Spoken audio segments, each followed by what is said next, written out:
Halo Sampurasun, di sini balik lagi bersama saya. Selamat datang di segmen Ngawangkong, ya semacam podcastan tapi ya dengan setting seadanya. Ya kita mah ngawangkong aja gitu kan. Motivasinya adalah ngabuburit. Kita kan sering ngobrol gitu kan. Kita sering ngobrol dan pengen aja gitu obrolan kita tuh didengarkan orang lain biar mungkin nanti ada feedback dari ya para viewers gitu. Dan kebetulan kita lagi ada di bulan puasa, ya kita sekarang jam 2.47 sekalian ngebuburit lah gitu kan, ngobrol ngebuburit, tahu-tahu buka gitu. Nah kayak gitu sih. Nah saya mau kenalin nih yang ada di sebelah saya. Ini adalah Yon dan Oke, ya kita temenan udah lama dan kita satu sekolah juga. Beda Dari dulu. Nah iya oke siap. Satu alma mater lah pokoknya. Jadi kita dari dulu emang suka ngobrol ya tentang hal-hal yang receh dan memang hal-hal yang benar-benar serius gitu kan. Dan kali ini saya pengen ngobrolin tentang ya kita kan lagi pandemik nih sekarang pandemik udah 2 bulan ya mungkin sekitar 2 bulan lah gitu. Dan situasi ya masih kayak gini aja gitu kan. Dan ada beberapa kejadian dari beberapa perusahaan. Jadi karyawan itu ada yang dirumahkan dan ada yang di PHK. Yaitu sama-sama ya orang nggak kerja lagi gitu kan. Cuma dari status mungkin beda gitu. Nah sekarang kita langsung bahas aja nih apa yang ada di pikiran kita tentang ya dirumahkan dan PHK. Sampai sekarang Yon masih kerja kan ya? masih kerja. Alhamdulillah lah sih gitu kan. Jadi ada beberapa temen yang beberapa teman dekat gitu ya, ada yang dirumahkan dan istilahnya apa sih unpaid leave jadi benar-benar di rumah. Unpaid leave itu jadi si karyawan tersebut dirumahkan tapi nggak dibayar. Oh iya. Dan ya itu sangat menyedihkan lah gitu kan. Terus ada yang memang benar-benar PHK gitu. Kalau PHK dapat pesangon. Kalau perusahaannya kuat sih kayaknya. Jadi ya kalau di perusahaan kan misalnya kayak di pabrik kita gitu kan ada semacam PKB itu buku, saya lupa kepanjangannya, perjanjian kerja bersama atau apa gitu. Dan situ dijelasin ada beberapa pasal tentang hal-hal sedikit hal-hal kecil pun dibahas di situ. Kayak misalkan lu di PHK lu dapat apa aja kayak gitu sih. Nah saya pengen tahu nih kalau misalkan Yon dihadapkan 2 pilihan tersebut, pilih mana? Ya mending dirumahkan aja sih, nggak apa-apa gitu. Saya pikir fair aja misalnya, karena kan ini kan bukan keinginan dari pihak perusahaan ya. Kalau dilihat tiba-tiba pandemi kayak gini kan, omset turun segala macam ya, itu kan ngaruh ke biaya produksi mereka juga gitu. Pendapatan mereka turun, terus karyawan harus tetap digaji kan, bisa rugi juga. Tapi ya milihnya sih kalau ditanya lebih milih PHK atau dirumahkan, ya mending dirumahkan aja lah. Seenggaknya kalau dirumahkan kan istilahnya kita non aktif sementara gitu, walaupun nggak dibayar. Karena tapi sempat jadi polemik loh itu sebenarnya. Betul, akan selalu ada pro dan kontra sih memang kalau kayak gini. Jadi kalau pihak perusahaan kan sebenarnya untuk apa ya, dasar hukumnya itu udah diatur di Undang-Undang Nomor 13 kalau nggak salah tahun 2003. Jadi perusahaan itu boleh mau PHK atau mau dirumahkan gitu. Punya wewenang. Tapi YLBHI itu ya sama Lembaga Bantuan Hukum itu rada kontra juga sih waktu itu, katanya harus tetap dibayar gitu segala macam. Jadi polemik. Dan kebetulan sih ada teman saya yang dirumahkan dan bekerja di salah satu perusahaan besar sih, saya nggak mau menyebut lah, maksudnya biar jangan dong, cari aman aja. Dia dirumahkan dan sebenarnya dia kan di bidang internet itulah, dan bahkan dia leadernya sih. Dia ikut, katanya sih memang semua tidak beroperasi karena pandemi ini. Cuma kan kalau masalah internet kayak gitu kan biasanya ada maintenance segala macam. Karena untuk yang retail atau supermarket kayak gitu kan pasti buka tuh, pasti buka dan ya pasti ada akses internet. Nah memang beberapa hari atau beberapa kali dia disuruh buat maintenance gitu kan, katanya sih dibayar cash gitu. Terakhir pas waktu saya teleponan memang sampai saat itu dia belum dibayar walaupun beberapa kali masuk kerja gitu. Oh iya. Miris sih karena memang si perusahaan ini gede masalahnya gitu. Gede banget yang ya maksudnya ada beberapa anak perusahaan juga. Dan itu jadi pertanyaan dari karyawan tersebut, dari karyawan-karyawan yang kerja di situ. Iyalah kalau posisinya dia memang kerja ya harus dibayar, kecuali kalau di rumah kan dia nggak kerja apa-apa nggak dibayar. Dan itu sangat disayangkan sih gitu. Terus saya mau bahas tentang PHK nih gitu. Kalau PHK kan ya memang diatur juga ya saya nggak ngerti tentang pasal atau undang-undang kayak gitu, tapi jika dijelaskan di PKB pasti ada hitung-hitungannya tuh, entah itu pesangon atau segala macam bla bla bla. Dan PHK pun ada beberapa faktor sih, misalkan kayak memang benar-benar dia tidak lulus, atau maksudnya ketika OJT nih, apalagi OJT lah, perusahaan berwenang banget kalau misalnya memang harus ini kerjanya nggak bagus, ya udah nggak usah diangkat jadi karyawan tetap.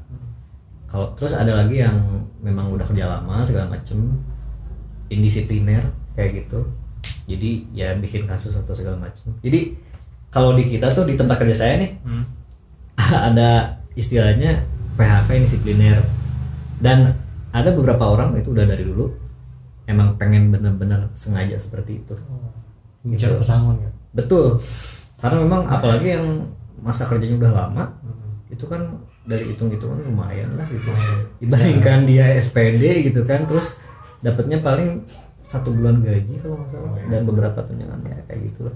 Lumayan kalau pesangon bisa dijadiin modal usaha juga. Itu. Nah makanya tadi saya bilang akan selalu ada pro dan kontra, akan selalu ada perbedaan pendapat, karena memang tergantung dari apa yang dia pengen lakukan berikutnya gitu kan, dan latar belakang sih. Misalnya kayak yaudah gue pengen disipliner bodo amat, ya yang paling gampang sih nggak usah masuk lah alfa berapa gitu kan, tahu dipanggil HRD bla bla bla kayak gitu, disipliner. Kalau misalkan si perusahaan itu ya mampu atau gimana gitu. Dan gimana nih di tempat John, apa ada yang dirumahkan atau nah itu jadi kebetulan perusahaan saya kan satu Indonesia ya cabangnya. Nah untuk di beberapa cabang ini udah ada yang dirumahkan sih. Dirumahkan saja? Dirumahkan, nggak sampai PHK gitu. Karena alasannya itu lagi lockdown, terus omset turun, tapi beban untuk gaji karyawan harus tetap dibayar. Akhirnya ya perusahaan memutuskan kebijakan untuk merumahkan beberapa karyawan gitu. Tapi saya nggak tahu jelas cabang yang di kota mana gitu yang dirumahkan tuh. Dengar-dengar sih udah ada kayak gitu. Ya gimana ya, maksudnya kasihan iya, cuma ini kan faktornya bukan dari perusahaan gitu, pandemi. Nggak ada yang mau kayak gini. Nggak ada satupun orang yang mau. Cuma ya paling memperbanyak sabar. Jujur kita berdua sih masih kerja sih ya, syukurnya kayak gitulah, walaupun sebenarnya pas waktu sebelum ini saya ada keinginan keluar untuk pindah kerja, karena sempat follow up beberapa teman yang di luar kota. Kemudian sekarang diurungkan ya itu ya. Si Nogi aja di PHK jujur gini. Saya memang ada niat ke situ gitu kan, cuma memang ya kalau misalkan PHK kita kan apalagi seperti kondisinya kayak gini, ya belum tentu juga perusahaan lain bisa nerima saya. Benar. Malah yang ada kan dipangkas segala macam kayak gitu sih. Iya, daripada nganggur nanti cabut nyari kerjaan susah, situasi lagi kayak gini malah nganggur. Situasi yang keputusan yang bodoh sih. Iya. Makanya ya udahlah, ayo nama sabar dulu gitu kan. Anggap aja kerja itu amanah lah, ketika diberi tugas ya udah selesaikan. Kalau saya sih mikirnya kayak gitu sih. Tapi udah emang ibadah sih kerja. Betul, ada sebagai amanah, ibadah, banyak lah gitu. Ya intinya sih gini, ya tidak ada yang mau seperti ini gitu kan. Kita tidak kenal kalian yang di rumah, orang-orang yang dirumahkan PHK. Kita nggak kenal kalian, tapi kita mencoba untuk berempati gitu. Kita mencoba membayangkan gimana sih kalau kita tuh ada di posisi mereka gitu. Ya belum tentu juga sih kita sekuat mereka ya, gimana lah gitu kan. Jadi mungkin ya kita saling mendukung sih, dan kalau buat saya pribadi sih lebih baik ya si coronanya ini yang hilang gitu. Kita berdoa aja lah gitu kan, biar semua corona hilang dan semua kehidupan kembali berjalan normal. Nah kalau dari Yon gimana? Apa harapannya?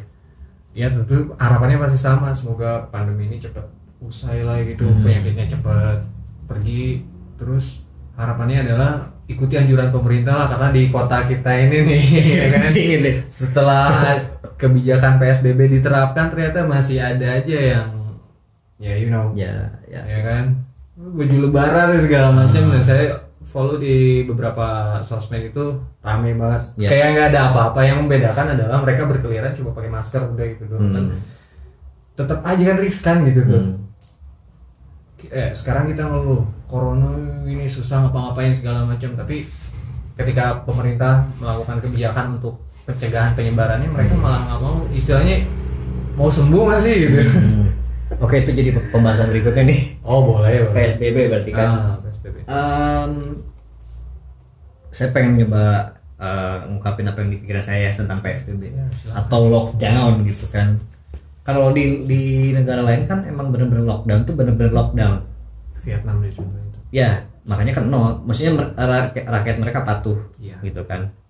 Saya nggak ngerti sih maksudnya apakah si Vietnam itu pemerintahnya kuat yang istilahnya membantu masyarakatnya ketika tidak keluar rumah gitu, misalnya kayak ngasih bantuan atau gimana lah gitu kan, istilahnya kayak gitu. Cuma memang kalau teman saya sih bilangnya, saya sempat ngobrol lah dengan teman, PSBB ini lockdown tapi versi halus gitu. Maksudnya versi halus nggak bener-bener ketat gitu, strict gitu kan.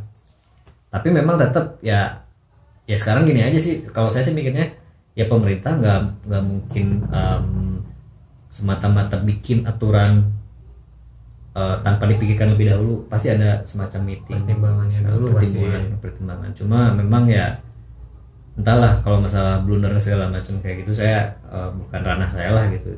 Itu lebih baik yang ahli aja yang ngebahas. Cuma PSBB ini kalau buat saya sih jujur saya tuh santuy sih menghadapi pandemi kayak gini. Cuma tetap saya ada kekhawatiran tersendiri gitu.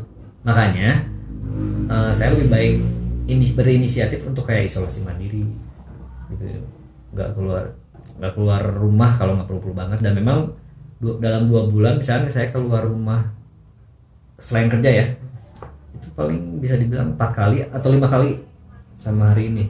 Sisanya setelah kerja saya cabut pulang udah gitu. Dan ketika hari libur pun ya di rumah. Saya lebih mengkhawatirkan, oke lah, akan selalu ada pemikiran beda-beda, misalnya kayak gue nanti gimana kalau misalkan nggak keluar rumah, gue nggak makan gitu kan. Atau misalkan teman ada yang bilang gue lebih baik mati, namanya ada 2 pilihan, mati gara-gara corona atau mati kelaparan. Ya nggak ngerti juga sih ke arah situ gitu, karena memang maksudnya saya nggak terlalu ke arah situ sih mikirnya gitu. Saya lebih baik ya udahlah isolasi mandiri, minimal saya nggak mau ngerugiin orang lain. Itu aja sih kalau saya. Kalau yang gimana? Misalnya ya setuju aja, maksudnya tadi kan dibilang ya saya sih santuy-santuy aja. Betul, saya juga santuy karena ya Parno juga kan akhirnya malah stres sendiri kan, ngaruh ke daya tahan tubuh. Dan konon katanya ketika daya tahan tubuh kita lemah, ya disitulah corona dia. Nah itu jadi ya udah bawa santuy aja, tapi bukan berarti kita nggak aware ya sama kesehatan. Ya kita santuy, kita tahu situasi lagi panik kayak gini. Ya nggak perlu panik, tapi kita juga harus tetap steril gitu. Hand sanitizer, masker, cuci tangan. Ngomong kita kenapa nggak pakai masker ya? Iya, kita udah tadi udah bersih, tenang aja, santai. kita sudah melakukan yang seharusnya lah gitu. Iya, ini kemarin pulang kerja di luar konteks ya. Pulang kerja karena saya ada sesuatu yang harus dibeli, kebutuhan pokok. akhirnya melintas ke daerah kota tuh. Karena kan dibatasi tuh kayak, iya ya kan, lewat ke situ terus sempet berhenti sih sebentar terus ngeliat anjir dia kayak di film-film cuy. Misalnya di satu kota gitu kan kena wabah kayak zombie atau apa gitu kan, akhirnya kota jadi sepi, itu tuh mirip banget asli. Oh iya? Nggak tahu. Di depan bank gitu kan, daerah Ahmad Yani gitu. Dibatasi itu. Masih ada sih beberapa orang lewat, cuma kayak aneh aja ngelihatnya gitu. Waktunya masih siang hari, dimana pada normalnya orang-orang masih pada sibuk tuh di situ. Tapi kemarin pas datang di situ kayak sepi banget, cuma 1 orang 2 orang yang lewat gitu. Yang biasanya hektik ya. Iya. Jadi ngarumasnya. Iya, ngarumas tuh padanan kata yang tepat ngarumas ke bahasa Indonesia itu apa sih? Sinar, jadi apa ya? Yang biasanya seperti ini tapi malah jadi gitu. Pangling gitu ya. Mungkin ngarumas. Bisa. Iya, tumben bisa. Atau pangling gitu, ngarumas. Gitu. Suasana baru tuh. Bener ngarumas dan naonnya. Kayak gitu sih. Kalau sebagai orang Sunda pasti ngerti gitu. Ya jadi kita nggak mau terlalu ngebahas PSBB. Kenapa sih lu pada keluar atau gimana? Cuma memang ya himbauannya adalah ya udahlah, minimal menyelamatkan diri sendiri dan nggak usah merugikan, maksudnya biar nggak merugikan orang lain atau ya keluarga gitu dipikirin gitu. Sekarang kalau misalnya kita kayak keluar tanpa persiapan kayak hand sanitizer atau paling minimal adalah masker, ya takutnya kan kita jadi carrier untuk keluarga pulang bawa penyakit gitu ya. Maneh teu katular tapi batur gitunya. Jadi aduh. Ya intinya ya minimal inilah coba ikuti himbauan dari pemerintah gitu kan, entah apa itu nanti konsekuensinya. Saya yakin akan selalu ada jalan keluar sih, makanya mungkin perkuat silaturahmi walaupun sebenarnya nggak ketemu gitu. Ya bro, kenal gimana sana, dan saling bantu, saling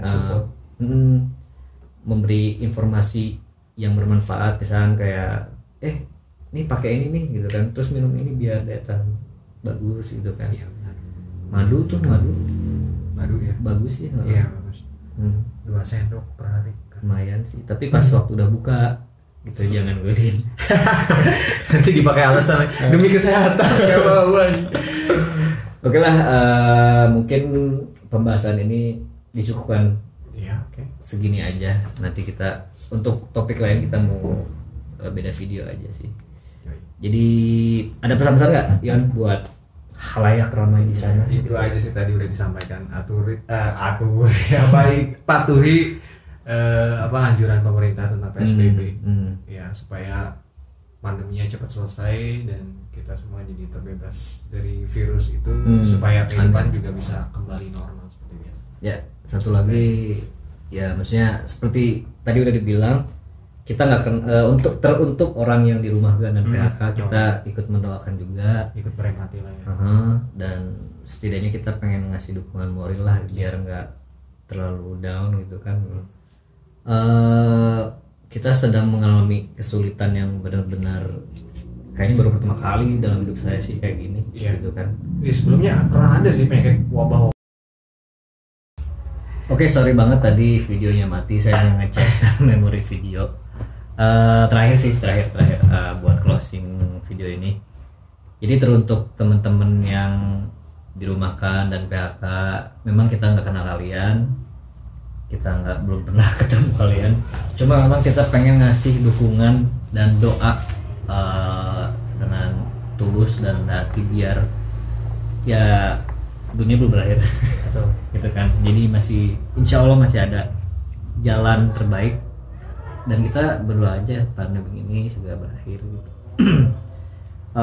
Jangan pernah putus asa dan tetap berkarya. Saya yakin banyak hal yang bisa dilakukan sih. Intinya sih ya udah jangan ngedrop dulu, minimal itulah, mentalnya harus dikuatin dulu. Benar nggak sih? Benar. Oke, paling segitu aja. Terima kasih teman-teman sudah meluangkan waktu untuk menonton video ini. Jangan lupa untuk like, komen, biar bisa berdiskusi tuh. Komen kalian mau nge-hate ya terserah. Cuma maksudnya apa yang mau di-hate gitu kan. Kita kan nggak Maksudnya ya, apa yang kita nggak menebar juga nggak nyerang siapa-siapa sih. Kita nggak menebar kebencian kan, kita menebar kepositifan. Positifan. Makanya yang paling penting adalah jangan lupa untuk subscribe memang gratis men gitu kan. Kakak pamit dan Yon juga pamit. Hatur nuhun dan stay cool.